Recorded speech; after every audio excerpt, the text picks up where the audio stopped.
Hello, xin chào mọi người, mình là Cu. Chào mừng mọi người đến với chuyến khám phá mùa thu ở Kyoto cổ kính trong tập này. Mùa thu ở Kyoto thì đi chỗ nào đẹp nhất, chùa nào đáng đi nhất trong những ngôi chùa đẹp nhất ở Kyoto. Lịch trình đi lại ở Kyoto như thế nào cho thuận tiện, Cu sẽ chia sẻ rất là chi tiết trong cái video này. Đừng quên cuối video còn có một loạt các cái điểm đến mùa thu rất đẹp ở Kyoto mà Cu không có kịp đi trong chuyến này. Tuy nhiên Cu cũng muốn gợi ý để các bạn tham khảo thêm nhé. Xuất sắc lắm luôn. Ok, let's go.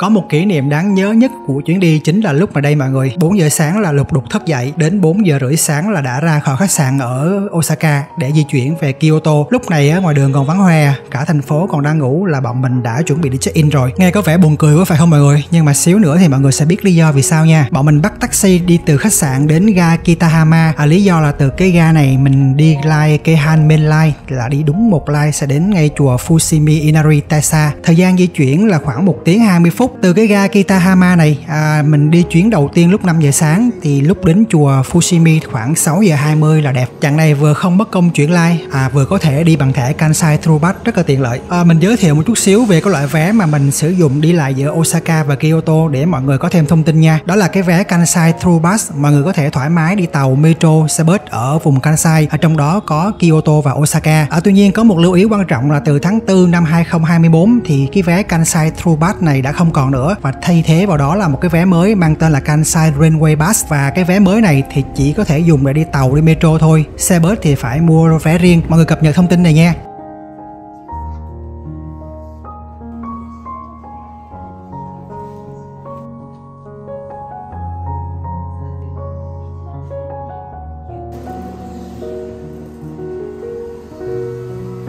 Thời tiết Kyoto lúc này là 5 độ nhưng mà mình nghĩ chắc khoảng 3-4 độ thôi, bởi vì ở ngoài trời gió rất là lạnh. Từ ga này mọi người đi bộ khoảng 5 phút là đến cổng chùa rồi. Cứ nghĩ là mình đến sớm nhất nhưng mà không nha, mình sai rồi. Xung quanh cũng rất nhiều người nghĩ tương tự như mình. Mọi người nhìn xung quanh nè, mới có 6 giờ 30 phút sáng thôi mà quá trời người rồi nè. Nếu mà các bạn ở khách sạn ở Kyoto thì mọi người sẽ đến đây sớm hơn, nhanh hơn. Còn mình ở Osaka di chuyển mất 1 tiếng rưỡi đồng hồ mới tới. Lý do là mùa cao điểm khách sạn ở Kyoto quá mắc nên là mình ở dưới Osaka cho rẻ rồi chịu khó đi tàu lên Kyoto chơi, sau đó tối thì trở về ngược lại Osaka. Tính ra thì rất là tiết kiệm luôn á mọi người.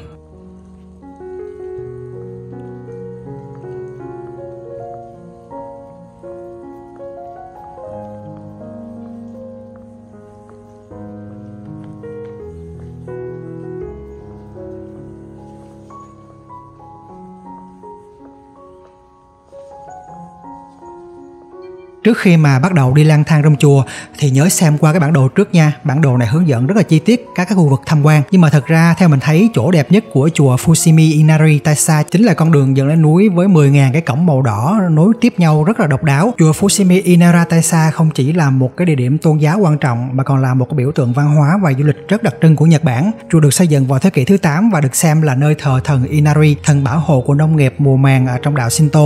Theo thông tin mình đọc được là chùa được xây dựng vào năm 711 dưới thời kỳ Nara bởi gia tộc Hata, là một trong những cái gia tộc quyền lực của Nhật Bản thời bấy giờ. Ban đầu thì ngôi chùa được xây dựng tại địa điểm hiện tại và để tôn thờ thần Inari, một vị thần của nông nghiệp, đặc biệt là về lúa gạo mùa màng. Qua rất nhiều các cái thế kỷ thì thần Inari cũng trở thành một vị thần bảo hộ cho kinh doanh và thương mại. Điều này đã góp phần thu hút rất nhiều người đến chùa để cầu nguyện cho sự thành công và thịnh vượng.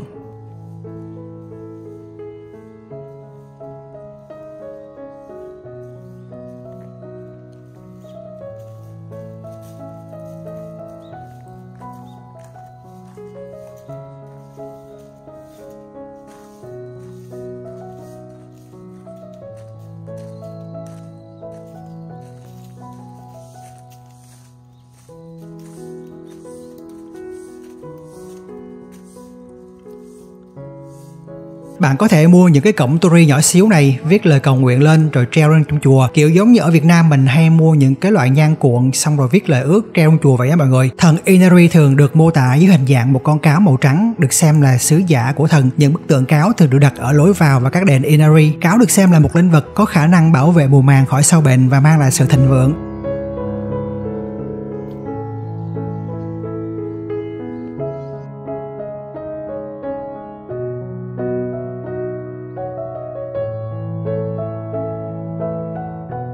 Một trong những điểm đặc biệt của chùa Fushimi Inari Taisa là hàng ngàn cái cổng torii màu đỏ cam hay còn gọi là Senbon torii, đền nghìn cổng. Những cái cổng này nối tiếp nhau tạo thành một con đường dẫn lên đỉnh núi Inari cao 233m. Cuộc hành trình đi bộ lên đỉnh núi Inari trải qua hàng ngàn cái cổng torii kéo dài khoảng 2 đến 3 giờ, tùy thuộc vào tốc độ của du khách vừa đi vừa chụp hình hay là đi thẳng.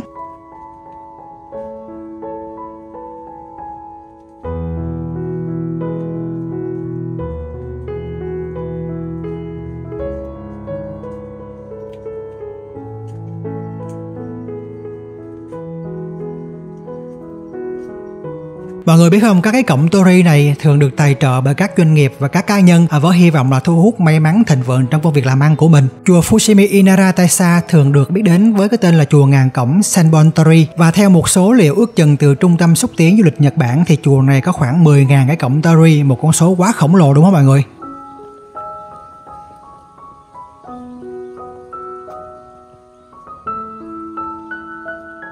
Dọc đường lên núi bạn sẽ thấy một số quán trà, quán bán đồ lưu niệm với hình ảnh con sói trắng rất là nhiều, vì sói trắng là linh vật thiêng liêng của chùa này.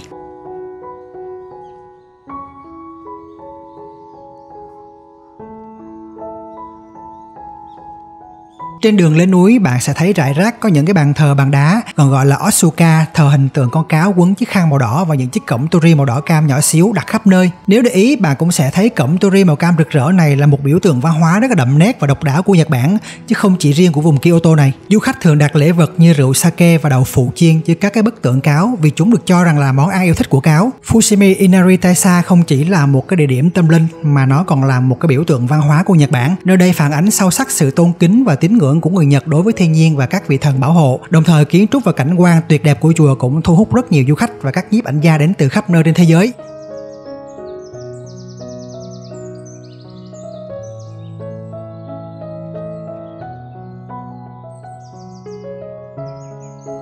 Chùa Fushimi Inari Taisa thu hút hàng triệu du khách và Phật tử mỗi năm, đặc biệt là vào các cái dịp lễ hội lớn như là lễ hội Setsubun vào tháng 2 hoặc là lễ hội truyền thống Ooninari-san vào tháng 5. Chùa mở cửa quanh năm và vào cửa miễn phí, du khách có thể vào tham quan chùa vào bất kỳ thời gian nào. Tuy nhiên, như theo kinh nghiệm của mình, mọi người đến thật sớm để tránh đám đông hoặc là lúc chiều muộn. Theo mình thì chùa Fushimi Inari Taisa thực sự là một điểm đến không thể bỏ qua khi bạn ghé thăm Kyoto vào mùa thu. Nó sẽ mang lại cho bạn một cái trải nghiệm rất độc đáo giữa sự giao thoa giữa thiên nhiên, văn hóa và lịch sử của Nhật Bản. Đây mọi người xem, dòng người rất là đông. Đó là cái lý do tại sao mà mình đến chùa thật sớm, bởi vì lúc này chỉ là 10 giờ sáng thôi mà mọi người thấy đông như thế này rồi đó. Càng về trưa thì dòng người càng đông hơn. Mình thường nói vui rằng nếu đi đến các cái điểm check-in này sau 10 giờ thì bạn nên ở khách sạn và ngủ. Đây là một con phố ăn uống, mua sắm đồ lưu niệm nằm dọc theo con đường dẫn vào chùa. Kế hoạch lý tưởng là bạn đến chùa vào thật sớm, đến trưa khi mọi người vào chùa thì lúc này bạn ra khu phố này chơi ăn uống, bí quyết né đám đông hoàn hảo luôn.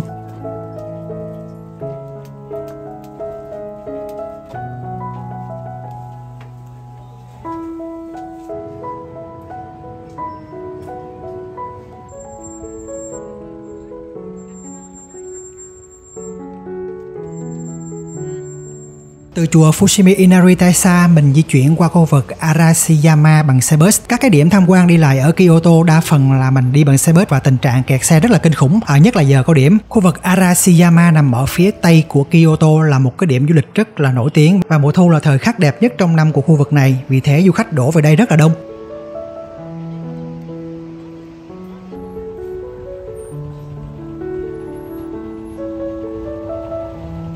Mọi người có thấy cái cây cầu gỗ phía sau lưng mình không? Đây là cây cầu gỗ Togetsukyo hay còn được gọi là cầu Quan Nguyệt, là một trong những cái địa danh rất là nổi tiếng tại Kyoto. Mọi người có thể đánh dấu điểm đến chính là vị trí cây cầu gỗ này nha. Từ vị trí này mọi người có thể bắt đầu tham quan những cái điểm lân cận rất là thuận tiện. Cầu gỗ Togetsukyo dài 155m và bắc qua sông Katsura hay còn được gọi là sông Oi. Dù đã trải qua nhiều lần tái thiết nhưng cây cầu vẫn giữ được cái nét đẹp truyền thống của nó, mang lại một cái cảm giác rất là cổ kính và thanh bình. Cảnh quan xung quanh cầu Togetsukyo thay đổi theo từng mùa, tạo nên những cái khung cảnh tuyệt đẹp và rất là đa dạng.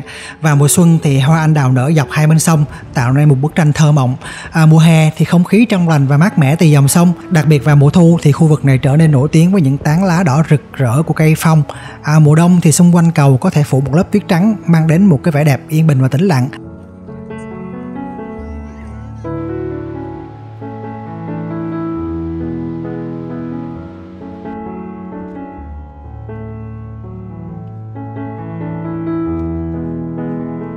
Bạn có thể tham gia các chuyến đi thuyền truyền thống trên sông Katsura để ngắm cảnh từ một góc nhìn khác, cũng là một cái ý tưởng rất là thú vị.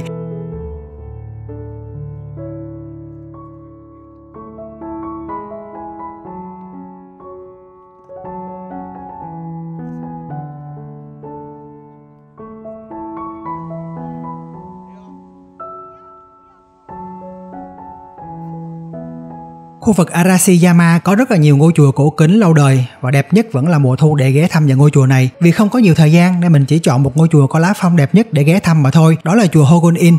Vé vào cổng thì được bán theo từng khu vực, mỗi khu vực thì có giá vé khác nhau. Mình chọn vào khu vườn lá phong được cho đẹp nhất ở ngôi chùa này.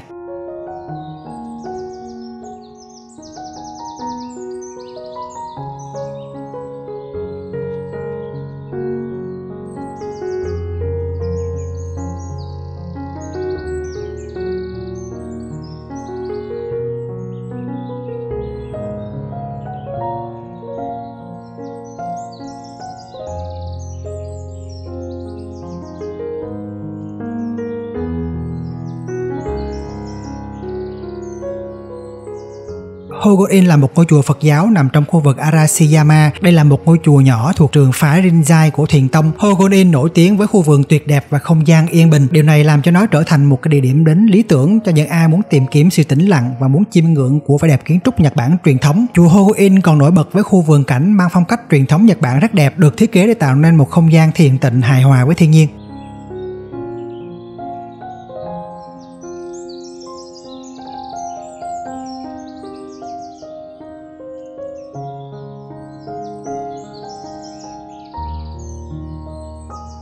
Khu vườn chính của chùa Hogon-in được gọi là Sogenji, được thiết kế theo phong cách Kaiushiki, tức là vườn đi dạo. Khu vườn được chăm sóc thiết kế cẩn trọng với lối đi nhỏ xuyên qua những tán cây phong đỏ rực vào mùa thu, một khung cảnh quá tuyệt vời luôn. Khu vườn này không mở cửa thường xuyên, chỉ mở cửa vào mùa xuân và mùa thu để khách tham quan thôi.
Rời khỏi khu vực Arashiyama thì trời đã sập tối. Bọn mình đi xe bus qua khu Nishiki Market tìm đồ ăn tối. Đây là một khu chợ rất nổi tiếng của vùng Arashiyama. Vì du khách thường sau khi đi chơi ở khu Arashiyama xong là ghé vào đây để tìm kiếm các cái món ngon đặc trưng của vùng Kyoto.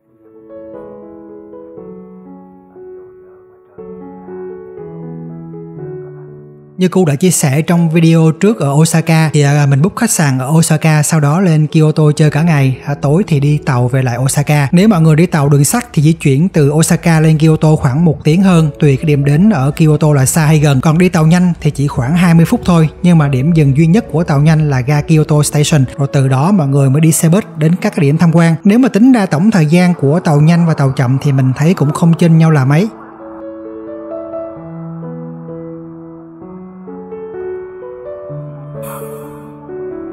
Điểm tham quan chính của ngày hôm nay chính là Kiyomizu-dera, một ngôi chùa rất đẹp vào mùa thu. Và chắc chắn khi nhìn thấy ngôi chùa này mọi người sẽ suýt xoa vì sao nó quá đẹp trong mùa thu luôn á. Trên đường vào chùa Kiyomizu-dera thì mình ghé qua check-in một cái điểm rất đẹp. Với background phía sau lưng mình là chùa Hokenji. Vị trí này là một con hẻm nhỏ ở trong khu phố cổ Zon. Cô sẽ để cái tọa độ trên màn hình để mọi người lưu lại khi cần nha. Tranh thủ góc này sớm bởi vì một chút xíu nữa chỗ này rất là đông. Không chụp được gì luôn á mọi người. Sáng nay trời quá lạnh luôn, mình mặc đến 3 lớp áo, một lớp cách nhiệt và vẫn cảm giác lạnh.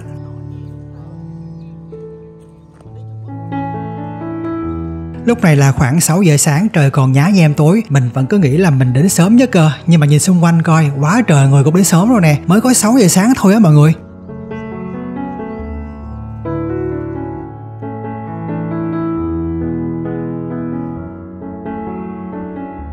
Và mùa thu toàn bộ khuôn viên của chùa phủ một màu đỏ màu vàng rực rỡ đẹp mê mẩn luôn. Thật sự là gây ngạc nhiên cho mình bởi vì cảnh quan của chùa quá đẹp. Chùa Kiyomizu-dera vào mùa thu là một trong những thời khắc đẹp nhất trong năm để ghé thăm, bởi khuôn viên của chùa được phủ màu sắc rực rỡ tạo ra một bức tranh tuyệt đẹp của mùa thu luôn. Mình chắc chắn rằng các bạn sẽ wow lên vì ngạc nhiên.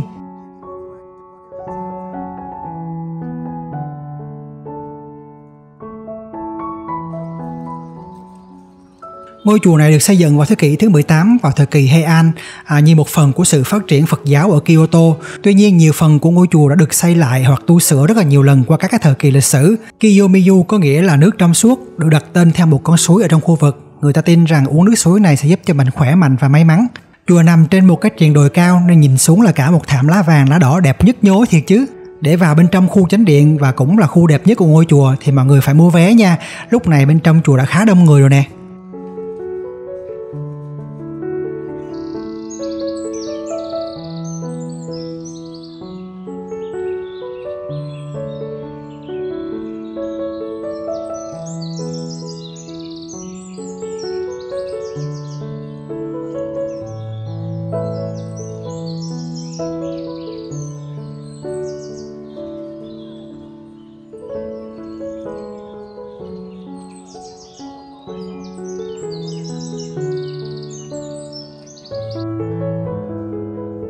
Kiến trúc của chùa Kiyomizu-dera nằm xuôi theo triền đồi với các cái cột gỗ lớn chống đỡ rất là vững chãi, và đặc biệt các cái khung gỗ này không sử dụng bất kỳ một loại đinh hay ốc vít nào để bắt vào, kết nối với nhau bằng những cái khớp theo kiểu truyền thống ngày xưa. Một trong những điểm nổi bật của kiến trúc là sân vườn rộng lớn phía sau chùa. Từ đây bạn có thể nhìn toàn bộ thành phố Kyoto, đặc biệt trong mùa thu thì càng trở nên đẹp bội phần.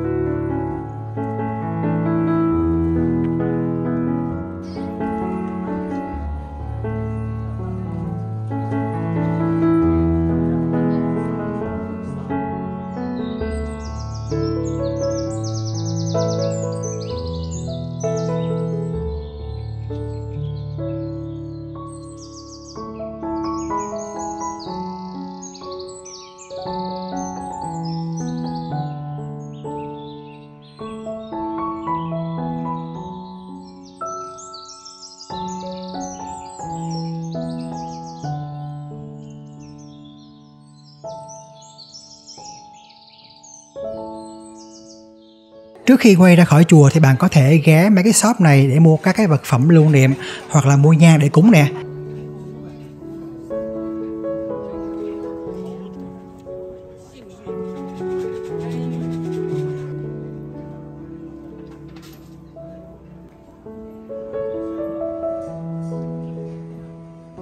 Trong khi bên ngoài khu vườn thì tập trung rất là đông du khách đến chiêm ngưỡng mùa thu, thì bên trong chánh điện lại khá vắng.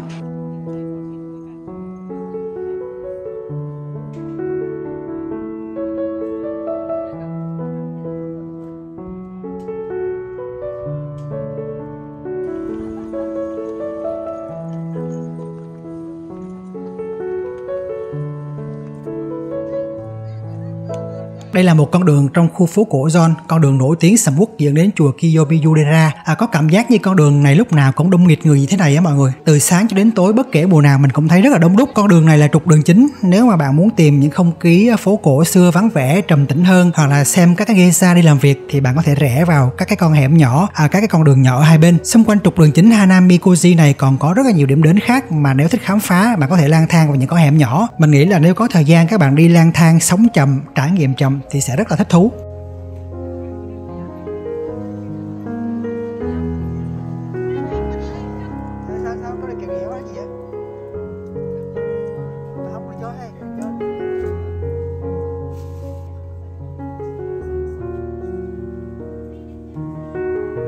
Chỉ có đi vào chùa rồi lang thang phố cổ Gion thôi mà từ 6 giờ sáng đến 3 giờ chiều. Đó là chưa kể thời gian đi lang thang khám phá trong Gion nữa. Bởi mới nói thời gian trôi qua rất là nhanh, còn rất là nhiều chỗ cần đi mà không kịp đó mọi người ơi. Đây là cái quán cà phê Starbucks theo phong cách phố cổ Gion, điểm đến yêu thích của mọi du khách luôn. Kiếm được một cái chỗ ngồi ở quán thì rất là khó bởi vì quán nhỏ mà khách thì rất là đông.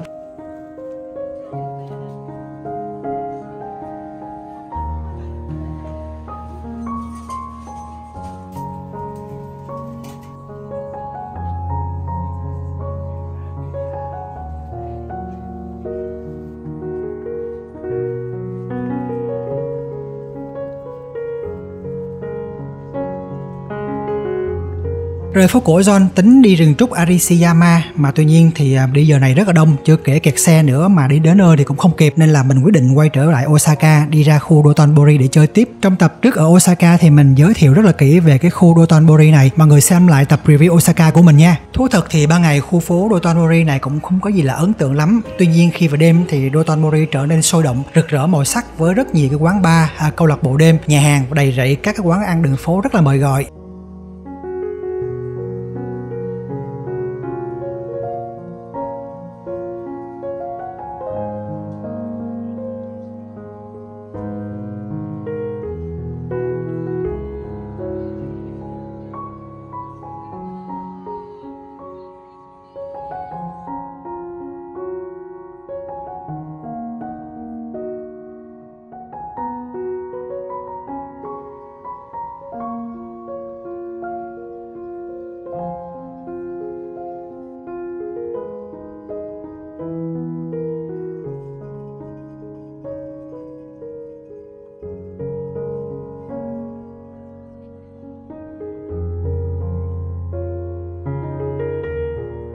Có một điều rất là thú vị là ở Osaka mình gặp rất là nhiều các cái bạn trẻ người Việt làm trong các cái quán ăn. Hầu như là đi quán nào cũng có, và ngay cả lễ tân ở khách sạn mình cũng là người Việt luôn. Quán cơm bò hôm nay mình đang ở khu Dotonbori Osaka, hình như là người chủ là người Việt các mọi người, vì mình thấy toàn bộ nhân viên ai cũng nói tiếng Việt hết. Công nhận người Việt ở Osaka nhiều ghê chứ.